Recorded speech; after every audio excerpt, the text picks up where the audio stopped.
Nous voilà au dernier dimanche de ce temps de la résurrection, du temps pascal, de ce temps de la résurrection, enfin au dernier dimanche.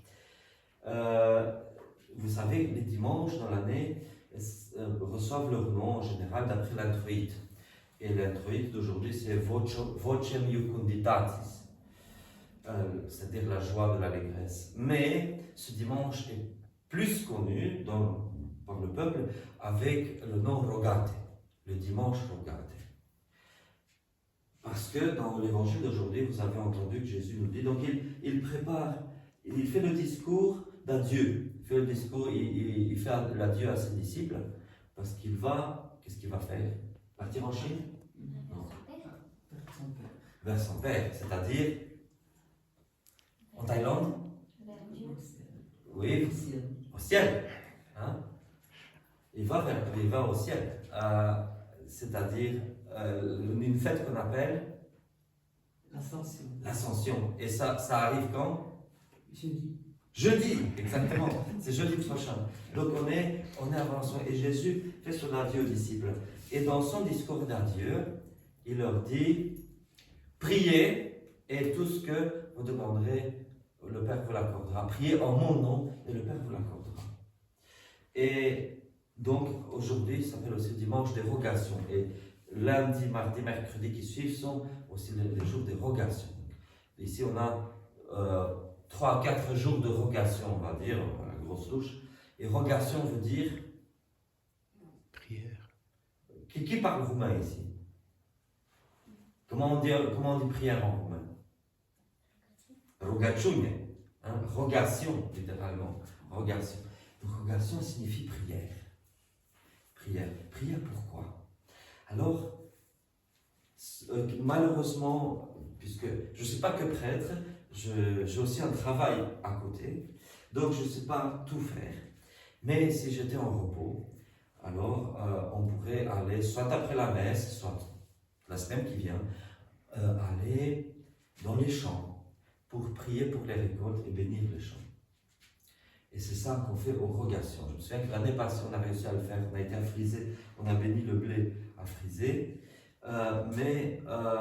Bon, cette année-ci, malheureusement, peut-être à la fin de la messe, après la post-communion, je dirais quelques prières en plus. Mais voilà, donc les rogations, cette année-ci, ça va se limiter à ça. Mais donc, qu'est-ce qu'on fait au jour de rogation? Puisque dans son discours d'adieu, Jésus dit aux disciples, priez le Père en mon nom. C'est ça, rogate, priez. Hein? Qui parle espagnol ici? Comment est-ce qu'on dit prier aussi en espagnol? Je te prie, comment est-ce qu'on dit en espagnol? Je te prie. Ruego. Hein? Donc, le même mot. Hein? Rogar. Hein? Donc, il faut prier. Donc, prier pour les récoltes.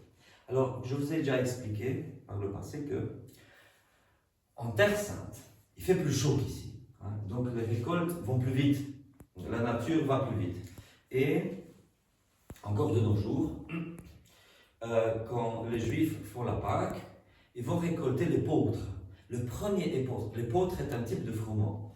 Et ils récoltent l'épeautre pour Pâques. Le matin, ils font la moisson de l'épeautre. Ils vont moudre le grain, faire la farine. Et le soir, ils font les pains enzymes. Et le soir, quand ils mangent le repas pascal, ils mangent du pain de ce qui a été récolté le jour même. Parce que Pâques, à la base, c'était la fête de la récolte du nouveau froment. Je dis en Terre Sainte, c'est-à-dire en climat méditerranéen, il fait plus chaud qu'ici. Ici, à peine, maintenant, le blé commence à être en épi. Et Pentecôte, donc pour les Hébreux, c'était la fête de la moisson de l'orge, parce que l'orge vient un peu plus tard. Ben, chez nous, c'est un peu le blé commence à être en épi maintenant à la Pentecôte. Donc, voilà, et nous, on fait les moissons au mois d'août ici. Hein. C'est pour ça que moisson, en wallon, s'appelle Aous, et en flamand, s'appelle Oogst. Donc, Oogst, littéralement, signifie août. Hein. Pour le mois d'août, Oogst. Donc, le nom du mois d'août est devenu le mot pour la moisson, en wallon et en flamand. Mais, je dis bien, en Terre Sainte, on moissonnait le blé au commencé à moissonner le froment à Pâques et l'orge à la Pentecôte. Mais nous autres, ici, on vit un peu plus au nord, donc on va juste bénir les récoltes en ce temps-ci pour que la moisson soit correcte en été, quand on fera la moisson. Et on prie, pourquoi? Pour pas qu'il y ait des grelons qui détruisent les cultures, puisque les grelons détruisent les cultures. Voilà. Je vais pas entrer dans beaucoup de détails agricoles, c'est parce que c'est drôle, dans le monde où on vit, on a l'impression que tout tombe du ciel. Les gens de nos jours, dans les villes, les enfants de nos jours dans les villes n'ont plus conscience du fait que si on achète de la farine au supermarché, la farine ne tombe pas du ciel, elle doit venir des champs. Et qu'il faut faire tout un travail, donc on ne se rend pas compte à quel point les récoltes sont importantes. Voilà, pour la petite histoire. Alors, je vais quand même vous dire plusieurs choses quand même liées à la Pâque, puisque Pâques se termine maintenant. Enfin, dernier dimanche du temps pascal. Après, donc comme on a dit, jeudi c'est la fête de l'Ascension, et 10 jours après l'Ascension, c'est la fête de la Pentecôte. Voilà. Et on célébrera ce que Jésus nous promet. Il dit, si je pars, je vous enverrai des fleurs. Non, si je pars, je vous enverrai l'Esprit Saint. Hein, donc ça sera la Pentecôte. Voilà. Et donc, après la Pentecôte, ça va être la fête Dieu, la Trinité. Dimanche après la Pentecôte, c'est la Trinité. Puis la fête Dieu. Puis on entre dans un temps que certains appellent ordinaire. Les dimanches après la Pentecôte. Et là, même chaque dimanche, c'est une petite Pâque. Parce qu'on fait la messe le dimanche plutôt que le mercredi ou le jeudi, en général, parce que on l'a fait pour la résurrection. Chaque dimanche est une petite Pâque, une fête de la résurrection. Voilà. Mais sur quoi est-ce que je vais m'attarder? Je reviendrai un petit peu à la résurrection après, mais je vais vous dire aussi qu'aujourd'hui, dans le calendrier, c'est aussi la fête de Saint Job, un prophète de l'Ancien Testament. La plupart des prophètes de l'Ancien Testament, je dis la plupart, on les célèbre pendant le temps de l'Avent. Mais il y en a quelques-uns, plic-ploc, qui sont fêtés pendant le reste de l'année. Pourquoi? Parce qu'on leur a dédié des églises. Et Saint Job. Est-ce que quelqu'un sait me dire quelque chose de Saint Job? Quelqu'un a une idée de qui était Job? Il était riche et puis il était pauvre. Oui, c'est ça, il était riche et il était pauvre. J'étais l'autre jour dans le train, je croise un monsieur, son prénom était Ayoub. Et en arabe, Ayoub signifie Job. Et je dis, quel joli prénom. Vous savez, c'était un prophète. Qu'est-ce qu'il a fait? Je ne sais pas. Mais oui, Job, quand on parle de Job, des pauvres comme Job, on fait référence à lui. Et à Uccle, il y a une église, l'église Saint-Job à Uccle. Il y a même une station de train à côté de cette église, Saint-Job.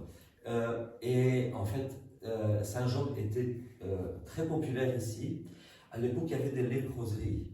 Donc les léproseries portaient soit le nom de Saint Lazare, donc là, c'est pas Lazare l'ami de Jésus, mais Lazare, le pauvre qui avait des ulcères, les chiens léchaient ses plaies, ou les églises s'appelaient Saint Job, les églises de léproserie en référence à Saint. Donc c'est pour ça que Saint Job tombe maintenant au mois de mai, parce qu'il y a eu une église qui a été dédiée en ce jour-ci.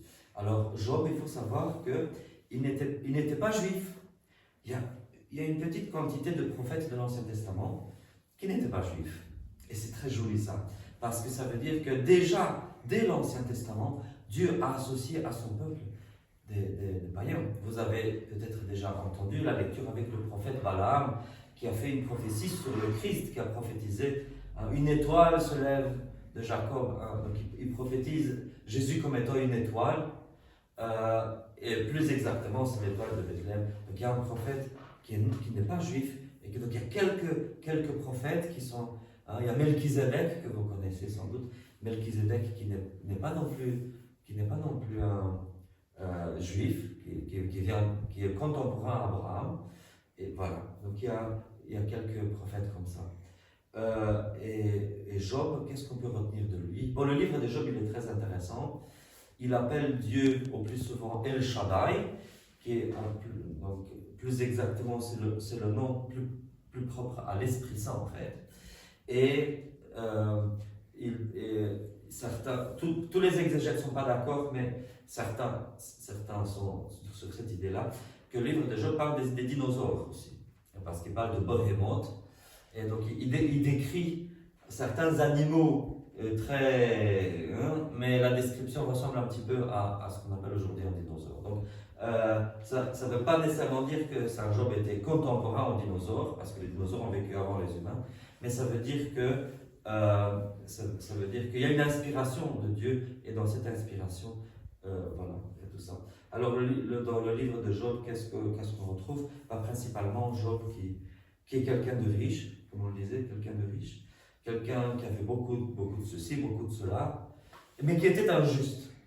Il était juste, parce qu'il essayait de ne jamais faire de péché. Il se préoccupait toujours si ses enfants devenus adultes faisaient la fête et tout ça. Il se préoccupait beaucoup. Et puis voilà que Dieu donne pouvoir aux démons sur Job, mais pas sur. Il dit ne touche pas à son âme. Tu peux toucher à son corps, à ses richesses, mais pas à son âme. Et Job dit pourquoi ça m'arrive? Je n'ai pas commis de grands péchés, pourquoi ça m'arrive? Il a 3 amis qui le taquinent, qui lui disent parce que tu as péché, parce que tu as péché, parce que tu as péché. Et il n'a pas conscience d'un grand péché. Des péchés, on en fait tous, ça bien sûr. Et il ne comprend pas pourquoi Dieu l'a frappé. Et même sa femme lui dit maudit Dieu et meurs, comme ça tu ne souffriras plus. Et il continue. Et il arrive à vivre sur un tas de fumier en fait. Et à la fin, Dieu le récompense. Et voilà, il revient à la vie, on va dire. Et c'est aussi une figure du Christ. Et lui, il a aussi prophétisé la résurrection dans un petit passage du livre de Job. Donc voilà pourquoi Job, pour parler de Job. Je finis à nouveau par la résurrection. Donc je dis qu'on est au dernier dimanche de ce temps de la résurrection. Et j'ai l'impression que ça passe vite. Il y a certains pour qui c'est 40 jours. 40 jours. Beaucoup.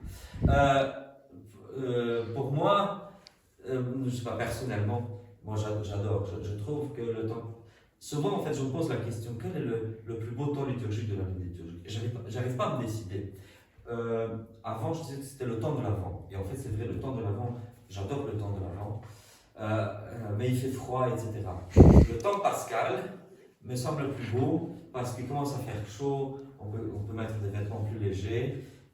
Voilà, le temps pascal. Et puis, j'ai médité sur cette résurrection du Christ qui a inauguré le monde, qui a changé le monde. On a l'impression que rien n'a changé.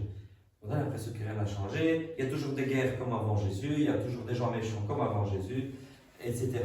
Mais déjà, le royaume a été inauguré. Et nous savons que si le Christ est ressuscité, nous ressusciterons aussi à la fin des temps. La mort n'est pas la fin. Et il y a une résurrection.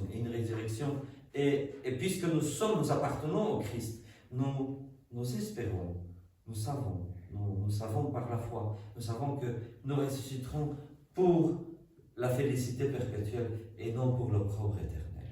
Mais pour ce faire, nous devons persévérer dans la foi, persévérer. Si nous avons reçu le salut, laissons Dieu travailler à travers nous pour faire de bonnes œuvres, pour faire le bien autour de nous.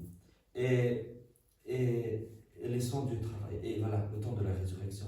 Et en fait, une octave, les grandes fêtes ont une octave. Une octave, ça veut dire qu'il y a toute une semaine qui est tellement solennelle qu'on dirait que c'est le jour même de la fête. Prenons par exemple l'octave de Noël, ou l'octave de la fête Dieu. Mais ici, c'est plus qu'une octave. Ici, le temps de la résurrection, c'est 40 jours. C'est 40 jours où c'est presque, pas autant, mais presque comme le dimanche de la Pâque.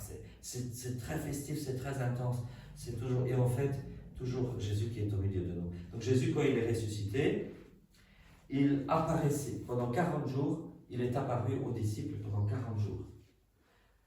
Il n'avait plus besoin d'aller dormir, retourner à un domicile, avoir un domicile fixe. Voilà Jésus qui devient SDF, j'ai envie de dire, du jour au lendemain. En fait, il y a toutes ces apparitions. Et l'ascension, ça va être la fin des apparitions visibles du Christ. Donc là, on est encore au temps où Jésus, après sa résurrection, continue d'apparaître aux disciples. Donc on est toujours dans la joie de la résurrection. Et donc voilà, il nous reste ces trois jours de dérogation. Et profitons-en, puisque Jésus nous dit, priez le Père en mon nom. Vous savez que beaucoup de nos prières, presque toutes les prières que nous disons à l'autel, où nous adressons au Père, hein, quand on dit Père Saint ou Dieu Tout-Puissant, ça s'adresse à la femme, qui nous a donné ceci, qui a fait ceci et cela, nous te prions de nous donner ceci et cela. Et on termine par quoi? Amen. Avant Amen. Par Jésus-Christ, ton Fils, notre Seigneur. Donc, chaque fois que nous prions le Père, nous le prions au nom de Jésus.